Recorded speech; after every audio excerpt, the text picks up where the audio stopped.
Hi, I'm Lippy. And I'm Grumpy. Together we're Lippy and Grumpy Do Podcasting.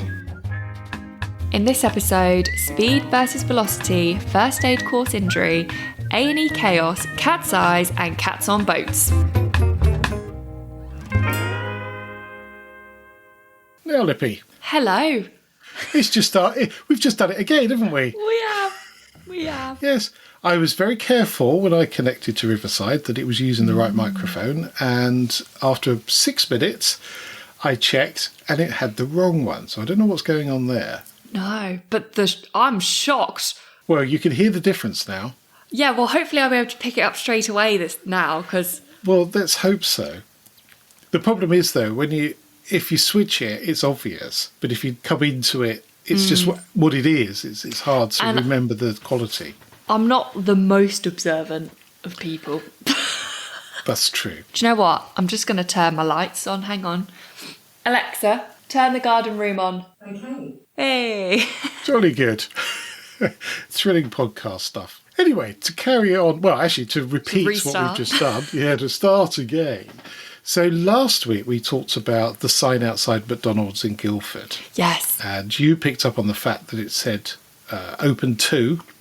And I said, well, I think I've written it down wrong. I've just put it in the notes and it should be until. Well, I checked on Street View and it's worse than both of those. It is open till. Now, they could have got away with a apostrophe beforehand. That would have been okay, but no apostrophe and no un. Definitely not. So what started as confusion over times has now rolled into, how did you call it? A grammar wrong'un. Grammar wrong'un. Correct. Now, unfortunately, the surprise of this joke is now lost. But now I can act like I knew what it meant. So, Screaming Tomato Down Under sent me what he calls a fun fact, but what we used to call was Bizarre Hour that started at 3:30 in the office. And it is. The Keanu Reeves movie Speed had no director. If it had direction, it would have been called Velocity. I understand, and I like it. Due to the fact we've re-recorded this, you can explain what velocity is.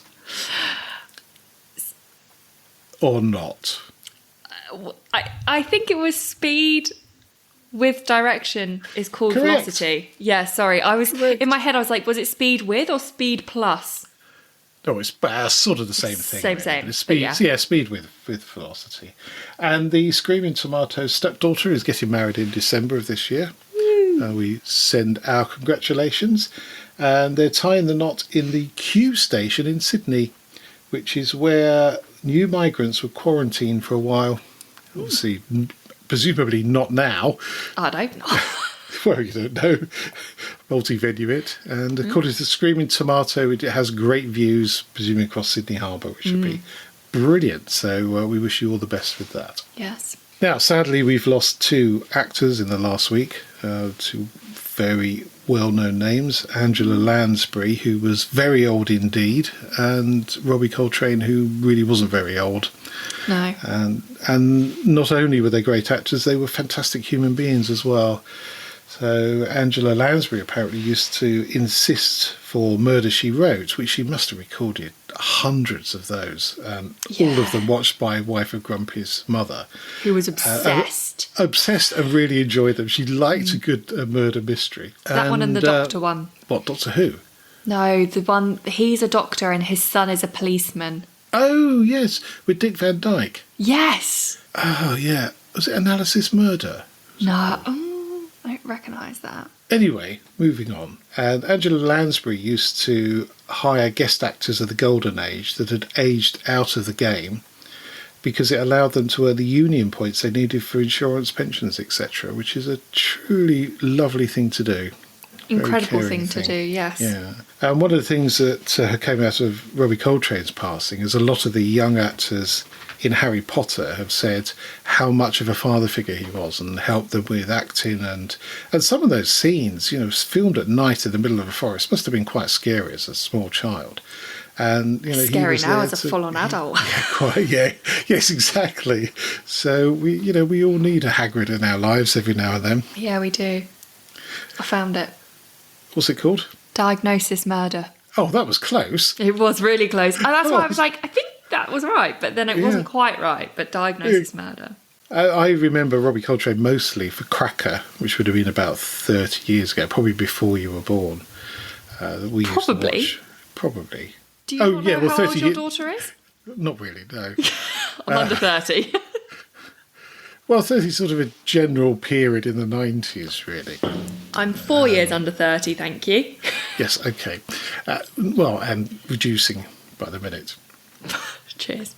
Anyway, one of my favourite quotes of his from Cracker was, I drink too much, I smoke too much, I gamble too much, I am too much. Which I think summed up that character brilliantly. I think probably the Cracker character and Robbie Coltrane were quite a distance apart in terms of their presence. Yeah, so very sad losses, both of those fine actors. You had a question about Dear, which I know you got the answer for, but I think you should be publicly shamed for not thinking it through before you sent me a message saying, please include about Dear on the show. Do you know what? And I was thinking about it for a long time before I came to the conclusion. I think I was driving. I think I saw a deer, maybe. Okay. Or I was singing. That's what I was singing. Oh my God, it gets worse. Yeah. What was the song from The Hills? Doe a Deer? Yes. Yeah. Sound of Music. Yeah, Sound of Music. So I was singing Doe a Deer, a female deer, obviously. And then I was like, wait, so a female deer is called a doe, a male deer is called a stag. So what's a deer? Yes. And I pondered, what's a deer? What's the point in calling it a deer for a very long time before I realised that a human, there's a female and a male. And it's called female and male. And they are all humans. And then that's what a deer is. A deer is the species. And then a doe is a female and a stag is a male. But it took me a while to come to that, and I was kind of disappointed in myself when I realised. Yes, that is somewhat saddened. Yeah. Okay, so the second one that you sent me, which was Brooklyn Nine-Nine is the best show ever. Oh, I've just started rewatching it. It's my all-time favourite show. It's the broadness of characters. There's so many different character types all together. It's just hilarious, to be perfectly honest with you. Like, I've been watching it and I just can't not laugh at every single episode. And I've come to the conclusion my favourite character is the captain, who's called Raymond Holt. His personality traits are just so, like, on point. He's, like, the most emotionless person ever. And then every now and then they'll just give him a bit of emotion. Yeah. And he'll just, like, burst with something. And I think the one that made me message you saying that was he had sprained his wrist. And he walked through, like, I don't know what a pen? Is that what they're called? The pen? The ball pen? Ball pen. Sometimes they use that phrase when there's a whole bunch of desks in sort of cubes and cubicles. They use it a lot in suits. They call it the ball pen for the junior lawyers. But where all the detectives are sat, and then he's obviously got his own office because he's captain. So he walks through all of them and they're all asking him what happened. And I can't remember what he said actually happened.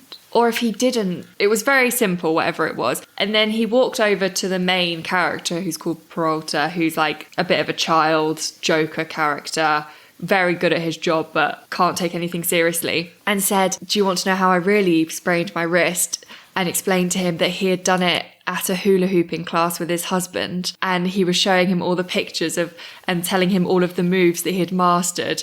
And Peralta's face, his smile just gets bigger and bigger, and he's like, why are you telling me this? And he's like, because no one will believe you. Deletes the pictures and walks off. I'm like, that is just absolute genius. That is very good. That is really very, very good. I highly recommend watching it if you haven't. They're only 30 minutes, so they're nice little spurts of joy. Yes, they're good. And you're right, the characters really are very, very good, very different and well penned out, I think. Another series we've watched, a couple of old ones, is The Big Bang Theory, which the early ones I thought were particularly good, really good. I haven't seen that for a long time, actually. No, it pops up on one of the Channel 4's channels, Channel 4 channels, every now and then. It's always worth a little watch. Anyway, talking about sprained items and injuries, you told me you had a first aid course injury. I did. I don't think it's supposed to work that way around. It's I think you're not. supposed to learn how to fix injuries, not actually have them. So it was emergency first aid at work, which this time round, normally I've been in a company where it's big enough that they host the course at the venue where I worked in, like hotels before. And they need everyone to be first aid trained. Otherwise, working out shifts is just too hard. So like they get an instructor in. So this is actually the first one I've done with people I don't know. And I did it with St. John because why not do it with St. John? Makes sense. Yes, absolutely. And I forgot how good the course is actually. You learn a lot and lots of stuff's changed since I did it 3 years ago as well. Do you use the dole things for CPR? They're called Annies. They terrify me. I picked one up that didn't have a face. Oh, so it just had the plastic. It didn't have the like silicone face bit. And I literally took it to her and I was like, do you have a spare face, please? Because I was like, I was so petrified by this thing. She put that. It's mad how much difference that weird bit of flappy face makes. But yeah, it's terrifying without the face. But they're pretty solid. I don't know. You've done first aid before, haven't you? So we were doing choking. So we were doing the back smacks and then the Heimlich maneuver, which they don't call that the Heimlich maneuver anymore. It's called they don't. Abdominal thrusts. Do you know why? I do know why. Because whatever his actual name is, something Heimlich, thought that the back hits, smacks, whatever they're called, he didn't agree with them. And he didn't want his name associated with them. So he's asked for his name to be removed from the manoeuvre because he thought his way was the only way that would work. Oh, that's interesting because that's not the story I heard. Well, that's what the St. John lady told me. Yeah, well, the St. John person, when I did a course many years ago, said that they have to pay to use the word Heimlich. So they don't call it the Heimlich manoeuvre, even though it's the same thing where you stand behind and you pull upwards. To be honest, abdominal thrust... If you said that to someone, I feel like you could work that out. If you never knew what it was, never heard of it before, if you said, show me an abdominal thrust. No, you look at people in the street and their inability to operate a door that says pull or push on it. And I include myself in that as well. Yeah, true. That is true. But anyway, so the dolls are pretty hard. They didn't have any choking Charlies, which is their new ones that they have. They're called choking Charlies. That are a bit softer, so you can really like smack them hard, so you can do it properly as you would do it on a human. Yeah. To do a abdominal thrust, you put one hand in with your thumb knuckle poking out, the other hand on top into the bit on the Annie doll where it kind of sticks out a bit, so you can see where the ribs would be, into the little crevice in the middle, and push in and up. And on an Annie doll, that is so painful because it is literally solid.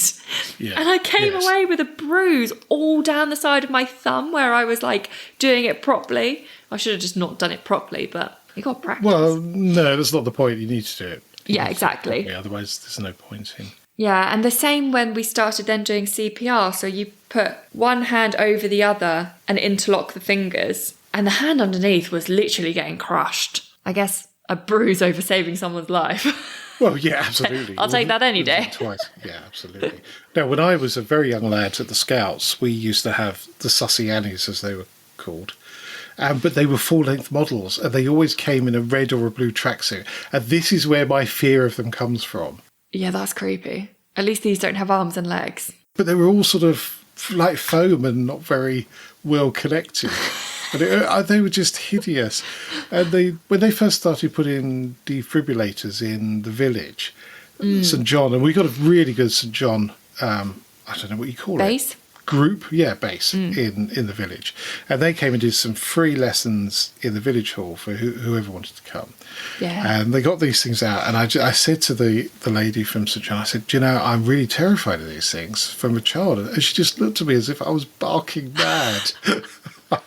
I wandered off. There was to be fair, I was with a group of, no offence, slightly older people, and they all said they creeped them out. So that's why, because they saw the full-sized Sussy Annies. Whereas I think actually St. John people are quite young. Like a lot of, the girl we had, she was only 21 and she was instructing, so she would never have seen that Because I've never seen one. I've only ever seen a nanny or a choking Charlie. Orange Marshal 2 was heavily involved in St John before he joined the Lions. So I'll ask him, see whether he's ever seen a full-length Annie. And a picture would be nice. I'd like to see what it looked like. Oh, there'll be pictures on the internet of terrified scouts and full-size Annies. Yes. Changing the subject slightly. Oh, yeah. 2 firsts this week, which, as you know, it's a first and a second of the same thing. I've had a grown-up conversation on Facebook. What do you mean? Well, I've had some spectacular problems with asking questions on there. For example, last Christmas, we decided for our Lions market stall, to make some Christmas trees from horseshoes, old horseshoes. Oh, yes. And we did a prototype, and I bought some from eBay, and we made a couple of them. And then I put a message on the community group saying, has anybody got horseshoes they're prepared to donate so we can make stuff for the stall? Anyway, a few people came back, and I got a really good supply of them, and I'm very grateful for that. But I'd done them so they were points downwards. Yes. Because they were easier to assemble like that, and then you can hang the baubles from them a bit easier. Now, of course, somebody came out and said, oh, that's bad luck, which actually, there's a very long story I'm not going to go into, but it's not necessarily. I think we did. Anyway, so I've had a few experiences like that when I've just asked for something. Same with the camper van. I asked about the fridge, and then it just kicked off. Somebody said, yeah, and they got really personal. And it wasn't anything to do with me. It was the 2 guys that had answered something. So I've sort of stayed away from making comments because it's like throwing petrol on a fire, to be honest. It's ridiculous. Anyway, so there's a group. One of the groups I look at Facebook is the Group B rally car era. So there's lots of photos from the 80s when I used to go watch a lot of rallying. Yeah. And there's a famous photo of Mark Lovell in a Ford RS200 that had rolled on the Scottish rally. And as the car's coming back onto his feet, the windscreen's popped out. He's out halfway out the windscreen. God. And somebody thought, what on earth was he doing? Now, I remembered reading about this somewhere years ago, that he was terrified of fire in the car, and apparently they were quite prone to catching fire. So he was on his way out if there was any... Yeah. Quite a sensible thing to do. Anyway, somebody then somebody's replied to your comment. I'm going, oh no. And he said, oh yeah, I remember that. It would have been either in car and car conversions or rally sport. And I went, oh yeah, I read both of those in the day. And there's still a fair few up in the loft, so it might well be up there. And there was a decent conversation about Mark Lovell, who sadly passed away at the Pike Peaks rally some years ago in an accident. And I thought, that's brilliant. That is a proper conversation. That is something to be proud of. Yeah. Well anyway, joined another group this week, the Mark 1 and 2 Escorts. And I had a rally car, which I competed in for a couple of years. So I posted a copy of that. And the first comment back was, Mark 2 Arches on a Mark 1 Escort. I go, oh God, here we go. But then the proper comments came in, and they're really nice. It's a really good conversation. So good groups do exist on Facebook. They do. It's just a matter of trying to find them. I have been disappointed this week by Facebook, actually. I specifically joined a group to hear about the rants around where I live. Oh, okay. And yes. Something happened and nobody commented about it. I'm not going to comment because I don't want to start anything, but I like to read and see what happened. Yes. But no one seemed to pick it up. But we have some people, I don't even know if they live around here, to be honest. We have some people that like to pretend they're rally drivers, or not even rally drivers, to be perfectly honest. They like to pretend they are, I don't even know what to call them, but they do donuts. Boy races is the term we would have used. Oh yeah, boy races. Ago. They accelerate really fast and you can just hear cars and you can hear like, as they're like spinning round. And because it's at night, I can't quite work out where it is. Yeah, it sounds like it's literally at the end of our road. So Chris got home after work and I've been hearing it for a while. And I said, oh, did you see anything? And he was like, no. And I was like, oh, okay. And there's me like on It's Something Rants. So I'm there like scrolling, like refreshing, like someone's got to comment about it soon. Yeah. Like someone's going to say something. No one said anything. That's a disappointment. Yeah. And then it got to the point where I said to Duck Boy, like, can we go down there? I want to see what's going on. But then we came to the conclusion we don't really know where they are. It's difficult at night. The sound travels very differently and it can be quite a long way away. Although it sounds like it's the end of the road. where our Aldi and Home Bargains are, behind that is quite a big space of tarmac. So if I had to guess, I would guess there. Yes, unless you can hear it moving. See what I mean? The sound moving. I think it's going to be a car park. There's 2 roundabouts not that far away from each other. So I think they like do a little race round the roundabouts into the car park, do like a U-E, come back out, go round like a little circuit. Is what I've imagined in my head while I'm sat listening to these cars. So if you are tearing up and down roads at night, causing misery for residents, petrol can't be expensive enough, nor can tyres. Neither of those are cheap unless you're using some sort of motorway remould, in which case you probably shouldn't be on the road. Talking of roads, we had a bit of a trip on Sunday. We really did. It wasn't. Yeah, I'm not going to go into the how long it took to get home, but we went to a 40th wedding anniversary party in Derby, which was very pleasant. But it was a bit of more of a hike back than a hike there. But there was a few things that happened on that day. It was quite a good provider of topics. Let's put it that way. So first of all, they decided to have this music quiz that was playing through the afternoon, and they'd come up with a playlist of 40 number ones. So every number one for the last 40 years, and that was the connection with them. Every number one on the 16th of October. Exactly. So so that was a playlist, and there was a sheet on the table to fill them all in, which we'll come to in a minute. But the problem is firstly, they turned the music down at the beginning so you couldn't hear it. So everybody started almost 2/3 of the way through. And then when that playlist started, another playlist started, which I have to say was a lot better. lot better. So we got this sheet full that Wife of Grumpy had started filling in. Now it was like a grid, like a spreadsheet, so 2 columns and lots of rows. So she started off putting the artist on the left and the name of the track on the right. Then about halfway down, got it the wrong way round, so put one of those double arrows that really doesn't mean anything. And then started the other way round, and then ran out of space, was then writing it, because now we're onto the second playlist. So there was a bit of confusion with that. But it was quite good fun. And there was a red herring as well, and I think we may have bribed somebody to get that. Well, I think how are you meant to guess the red herring when the wrong playlist came on? They're all red herrings. Yes, that's very true, actually. Yes, they all are. But we're driving home, and the rain that we drove through was just torrential. Yeah, it was torrential rain. And I wasn't driving. Wife of Grumpy was driving. If I'd been driving, I would have either spent a couple of hours asleep in a lay-by or checked into a hotel because I couldn't see the road. I couldn't see the road either. I don't know if I've got this from you then. I go into slight panic in that weather, absolutely hate it. We were also in the MX5, which is very low. So the spray, I couldn't see a thing. Yeah. I said to Duck Boy, can you actually see where you're going? And he was like, yeah, it's fine. And I was like, sat in the car, like in a breached position, just waiting for someone to hit us or to us to hit something. Well, we got off the motorway, off the M1, went past Silverstone and then didn't touch the motorway all the way home. But the quality of white lines and cat's eyes is appalling, utterly appalling. You get a new piece of road and the cat's eyes are fantastic, but what are we doing? I mean, we're talking about road safety, and yet the roads the roads themselves aren't safe. Yeah. And I don't know what you do to get it improved. I mean, they're there, but they've either popped out or they're dirty or they're just not efficient. But for some of those roads, it was colossally difficult to drive on. Yeah, we did see a couple of sites. Now, I'm a big fan of Truck in Hell, and it's a regular viewing in here. And I was delighted to drive past a crouch recovery vehicle on the M1.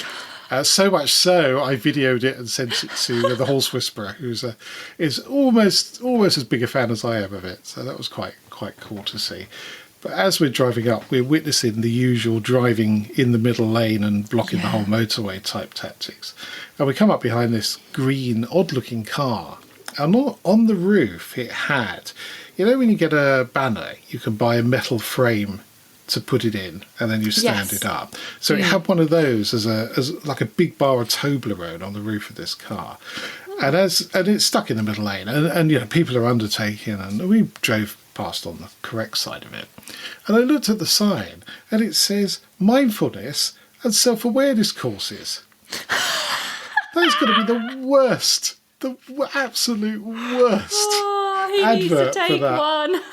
Yeah, absolutely right. That is so funny. And as we're driving, I don't know where we were at this point. It was the A34 near Oxford. And the sat-nav or the Google Maps comes up with fork right or stay to the right on a bit of road that doesn't fork really, it's a turning. And that got me wondering whether it knows if lots of people go wrong at that point and then have to come back on. So I don't know if there's any artificial intelligence in Google Maps to say, well, actually, lots of people make a mistake here. So we're going to just make sure you don't make the same mistake, which would be really cool if that. Yeah. It only did it once, and there was no apparent reason for it because it was the A34. There was nothing complicated about the junction. But I do wonder if people who were intending to go straight on. Yeah, it'd be interesting to know. It would be, actually. Now, we had a little bit of an incident at Grumpy Towers yesterday, and I ended up having to take wife and Grumpy to A&E, where we spent a glorious 8 hours, which is no fault of the medical profession whatsoever. It's just how long it took to get blood tests, and then we had to wait a bit for some more and what have you. And everything was okay, so there's nothing to worry about. However, there was an incident. There was. So we're sat on 2 chairs by a post, and behind this post is something that looks like a controller for a Nintendo Switch. So it's got 2 big buttons on it and then a little display in the middle. Anyway, we're sat there. We've been there about 40 minutes, maybe an hour. Yeah. And wife of Grumpy puts her head back, and all of a sudden this klaxon goes off, and the crash team run out of the major injury bit, running around looking. They go, where? And wife of Grumpy says, I think I just hit the button with my head. And I said, well, don't make eye contact, just look somewhere else. Oh my God. And they're looking in the toilet, they're all over the place looking for it. Presumably they're expecting somebody on the ground or to be a kerfuffle, rather than 2 elderly people sat there going, don't make eye contact. So the penalty for this was we had to sit there for another couple of hours with the thing going beep. Oh, no. You know, if you just said something, they probably would have stopped it. They probably would have. So wife of Grumpy said, I'm going to press a button to stop it. Don't you dare touch it. Yeah. Don't do it twice. Do it once, fine. Definitely don't do it twice. So, top tip, if you are feeling a bit ill at the Royal Surrey in Guildford, then pressing the button, you will get really good care. Yeah. Or they will be there in a flash. They will be there in a flash. You'll be getting resuscitated even though you're still moving. Yes, absolutely. Absolutely right. So, so that was quite entertaining in a very long afternoon and evening. And thank goodness Marks and Spencer's has a shop there that's open 24 hours. That's all I can say. So you can have 2 meals there without trying too much. Only 2? We only had 2. Well, I'd had lunch just before we went. Oh. So, so I only had 1 meal there, which was their prawn sandwich, which is possibly not completely vegan. Beggars can't be choosers. Strangely, the day before, I'd had their spinach and falafel wrap, which I thought was very nice. It's something really creamy at the bottom. Turns out it's feta cheese. Oops. Now, I'm slightly shocked today to find out it's 10 years since Felix Baumgartner, or however you pronounce his surname, jumped from space. Well, that dude that went up in the big... Yep. 10 years. I know. I was shocked. Oh, Almost God, I'm old. You're really old. Yeah. I mean, I remember it like it was a week last Friday. It was one of the most amazing things. It really was. I've seen on the telly. And a lot of it is because you see all of it live. And that bit where he just got out and he just went. Yeah. And then he started tumbling. I mean, it's one of those things where you do it and you go, oh, I really wish I hadn't. Cause instantly, what the hell have I done? Yeah. When is this going to end? And it was an amazing thing to watch. Oh, But, 10 years. Yeah, I know, 10 years. That is worrying. Now, wife of Grumpy had another incident. Oh, God. On Saturday. She's Yes. on a roll. Yeah, she's on a bit of a roll. So took a car to the local hand car wash to be cleaned, inside and out, so top job. And they do a very good job in there. But she said she was stood out of the car watching them clean it, and they get in to move it round from the wet area to the dry area and then round to the vacuum. And she said she was watching the guy in there having a really good pick of his nose. And then you think, what's he going to do with it? Well, just wipe it on the side and then hoover it up. Oh, well, and he's go, oh. I think I may have banged on the window if it was me. But it explains why the driver of the Range Rover who was in front of them didn't get out of the car. In fact, they were hoovering inside around him. I'm not having any bogies in my car from you lot, so I'm going to drive it. And talking of driving, I found out, whilst reading a magazine in A&E yesterday, that apparently the three-wheeler, which, if you think back to just after the Second World War, Reliant and Morgan brought in three-wheelers under 750 kilograms because you could drive them on a motorbike licence. Yeah. So you could have a car without taking a car test. But today, you can't drive a three-wheeler until you're 21. Which doesn't make any sense to me. It doesn't make any sense whatsoever. We were discussing this and thinking, well, maybe they might fall over a bit easier. But then how many 21... But then a two-wheeler, you can drive at 16. Well, you drive a moped at 16. But I guess you know that's going to fall over if you're stupid. Yeah, I guess. Whereas maybe you think, oh, three-wheels will be fine. A bit like a three-legged stool. But I don't understand why. Well, for two reasons. One is it's a cheap car, and I don't believe there's any three-wheelers in production anymore, apart from the Morgan, but that's monstrously expensive. So you're unlikely to get a 21-year-old buying a three-wheeler Morgan. No. And, if they're going to go and buy a Reliant Robin or a Bond Bug, then it's going to be a handful of people. And they're not going to be the kind of people that are there to tear it round. No, so I don't understand that. I was quite surprised, because obviously in a previous career we sold trikes, which you could drive on we had to have a car licence because they were too heavy. But, so you can drive a trike till you're 21? Presumably not. I've not looked into it, so there may be some nuances that weren't in the article. But it's very strange indeed. Yeah. Very strange. I've always quite fancied a bright orange Bond Bug. Fortunately, I'm well over the age of 21, so that's not going to be... You'll be fine. So, have you got a top tip for us this week? I do, and do you know what? I pre-planned this one. Fantastic. It did happen to me today, and I remembered to write it down. Very good. It happened to me yesterday, but I remembered to write it down, so I was really proud of myself for that. So. Good. Very good. Wasn't that last week's top tip? Probably. So, my top tip is, if you're booking yourself onto a virtual course, make sure that the course is in your time zone and not in a different time zone, which then means you have to start your course at 7 a.m, like I did today. That could have been a lot worse. It could have been a lot worse. It was Central European time, so an hour earlier. Yeah. No, they're an hour later, aren't they? Yeah, so so they started at 8 and I started at 7. So it was quite an early starting course anyway. But I think that was because there were some people from India on the course too. And it was when we started, we went around and said what time it was for everyone, because fun little icebreaker. And they said it was 11:30 when we started. Yes, India's funny, isn't it? It's like an hour and a half. It's got half-hour time zones. I've just realised that. Literally just then. I was like, wait, but it was 7 o'clock for me. I'm not sure, but I think, possibly America, but I think India's the only country that has half-hour difference time zone. Yeah. But anyway, so I think that's why it started at 8, because it is like a global course. Anyone can book onto it. But I checked yesterday, because in my head I thought it was 8 o'clock. I was thinking it's 8 o'clock for ages.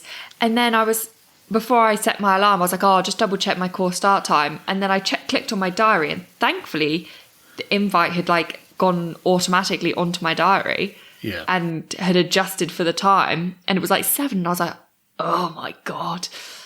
It's a very easy mistake to make, and it's very easy to then turn up an hour late. Yes, and then I panicked that I hadn't booked an English course. Yes, that's... Because the time difference, and then I was thinking about it, and then I remembered that my confirmation email with the info for the link and stuff was all in English, so it must be in English. And then obviously it was in English. But yes, do check where the time zone in which you're booking your course onto. Very good advice. Yeah. I have a completely unrelated fun fact to that. Love it. It's about cats. I love that, yes. So specifically, it's about ship's cats, which were a common feature on many trading, exploration and navy ships dating back to ancient times. And they earned their keep for many reasons, but mostly to control rodents. So mice and rats and things that would eat the food. Oh, there's a Lippy comment coming in. Yep. How does a rat get on a boat if the boat's in the sea? They swim.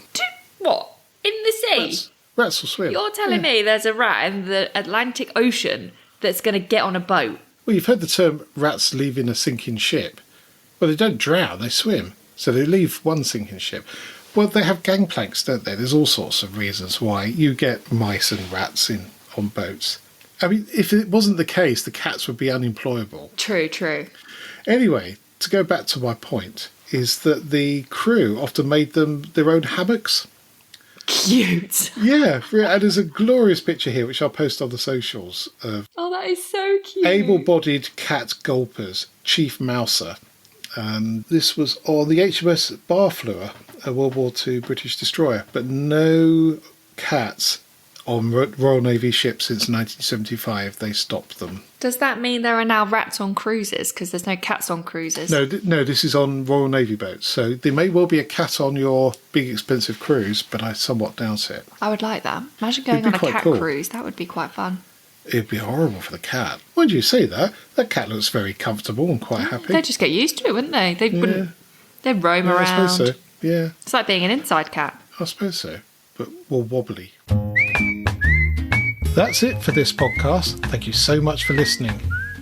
You can help spread Lippy and Grumpy's view on life by leaving a review on your favourite podcast platform. If you're not sure how to leave a review, or if you download from Spotify, there's some help at lippyandgrumpy.uk/review. And if you would like to get in touch, email podcast@lippyandgrumpy.uk. So it's goodbye from me. And goodbye from him.